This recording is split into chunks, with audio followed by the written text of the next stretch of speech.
Hey, good afternoon. This is Wilfredo Aguilar, bringing you the word of the day today. Um, Yesterday, I was reading the book of Isaiah. I was reading the translation from the manuscripts that were found in the Qumran, the Dead Sea Scrolls, and I was reading it and got my the word shroud. I was on verse 25. The word shroud got my attention, and when it says that God will on this mountain will destroy. He's talking about making a big feast, and then says at this mountain I'm gonna destroy the there's two items that it describes. There are spiritual items, which is like something about like a covering that is covering the nations, and also like a veil. So there's two things: one for the face, and one for the body. But they're spiritual and they're covering the nations. When I was reading that, it reminded me of the passage in John when the disciples John and Peter came in running to the tomb when they heard that Jesus was resurrected. They came to the tomb, and it talks about two items. One, something about for the face. They call it, sometimes they call it handkerchief, and different versions they call it handkerchief, veil, and then the other part, which is for the body, like a covering. And other versions also call it shroud. So you can make a connection between the shroud. The first thing that should come to your mind when you hear the word shroud is the shroud of Turin, where they have like the image of Jesus, kind of like an X-ray. People discussing whether it is the shroud of Jesus or not, but that comes to my mind when I hear the word shroud. So based on that passage of Isaiah, showing that in the future God is gonna destroy death, that God is gonna swallow death. That's a big thing. That's a big thing. And then a lot of times when people especially like in the Jewish faith, you tell them about Jesus. Back then they rejected it. They did not accept him. They rejected him. The leaders actually end up crucifying Jesus. So now you tell them about Jesus, and they say, well, Jesus cannot really be the Messiah because there's stuff that did not happen, and then they will be like the Messiah. That's what they call the Messianic reign, where they have this idea of Jesus reigning on earth.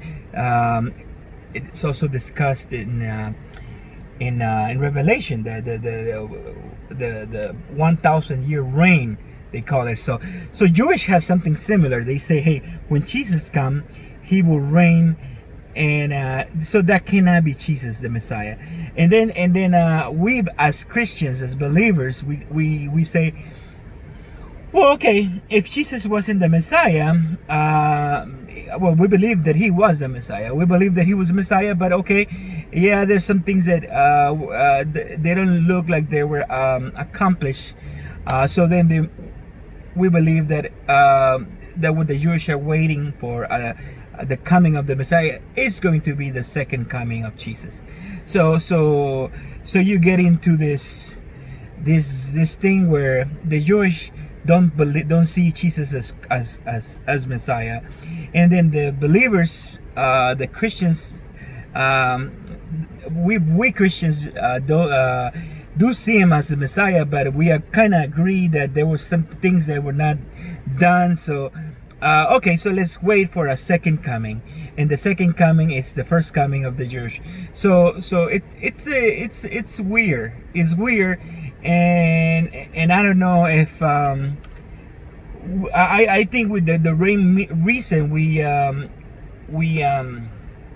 think that way is because of I think we don't see the value, and I think that's the problem.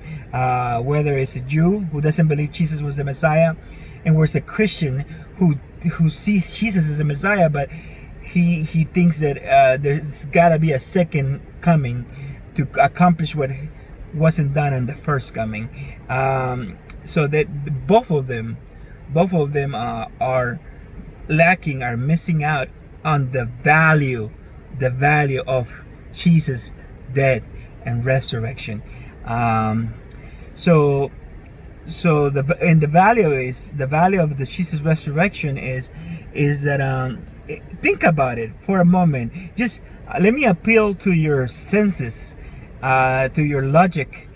Think about it for a moment. There's a man who dies for us, and I'm talking to the believers, to us the believers. There's a man in the flesh who dies for us, who takes our sin. God punishes him, and this is the gospel of grace, that God punished him. His wrath was upon him. Jesus took the cup of sufferings. God unleashed his fury over Jesus, and when he dies, at the third day he resurrects. What an amazing thing! What an amazing thing! Because now you have somebody in the flesh who died with the sin of the people, and he came back to life. And that's a big thing. That's a big thing. I don't know how would you top that. Yeah, you can say, yeah, when he comes in the clouds, everybody will see him, and then when you see him in the clouds, then he will submit all his enemies under him, and then he will start his rulership. I mean, well, if you see him on the clouds, if you see him reigning like in the supernatural, of course, you know, whether you're not a believer or not, you're gonna submit. There's gonna be wrath, there's gonna be punishment. But what a power for Jesus to be in the flesh, die, give his life for us, and death could not hold them. Death could not, death and the grave could not hold him in their power. He came back to life. What an amazing thing. So it is worth thinking about these two verses as fulfilled. So the first verse is Isaiah 25:7. Study these two words. Study these two things. Isaiah 25:7. I think I mixed up the Isaiah 25:7. Wow.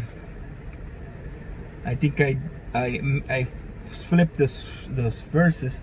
Let me look it up real quick. Yeah, what I did is I copied the same. So Isaiah 25:7 says, I have internet, so I should be able to read it. Isaiah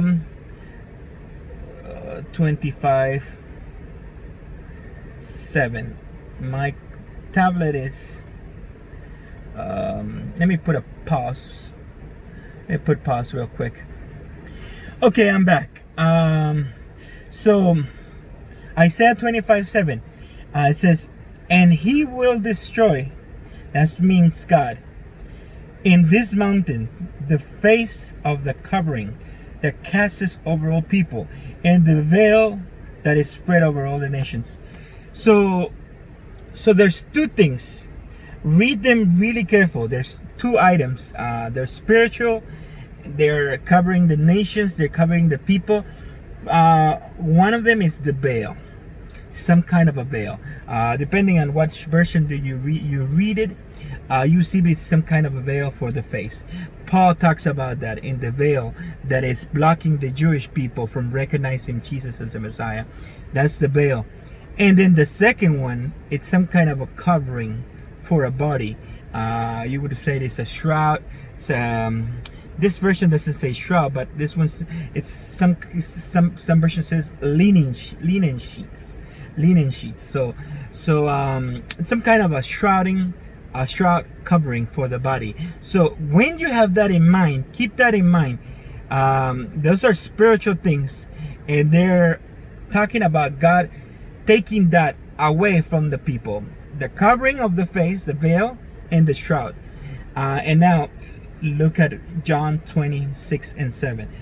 Then came Simon Peter following him, and went into the sepulchre, and saw the linen clothes as they lay, and the napkin. It says napkin, so it means it's some kind of a head covering that has been about his head, not lying with the linen clothes, but wrapped together in a place by itself. So it almost seems like it's separated, those two. So whatever is going on in Isaiah 25:7, it is being fulfilled on John 26:7. This is why, if you think about, if you're a Jew and you don't think Jesus is the Messiah, or you're a believer and you're waiting for a second coming because of the evidence of the Jewish saying, hey, in order for him to be a Messiah, he needs to do this, that, and then you say, okay, so he came as a suffering, and then he will come as a king. And then so you give a chance to say, okay, on the second coming, he will destroy death. He will, no.